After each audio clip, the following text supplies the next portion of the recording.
foi no ano 2009 onde comecei a chegarme á figura de Rosalía a través da música.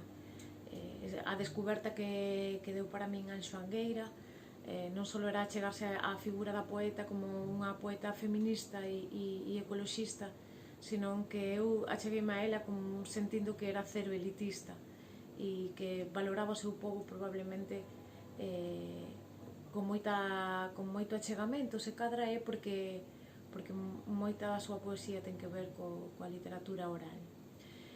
Musicar a Rosalía é relativamente fácil se comparas con outros poetas máis contemporáneos. Ela, os seus versos e a musicalidade que ten é totalmente innata.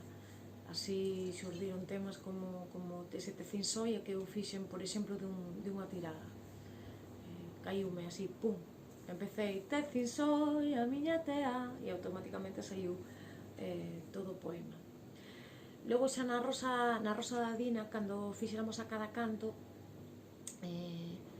había que volver a musicar poemas que xa fixeran outras e outros e que xa parecía que formaban parte do noso imaginario.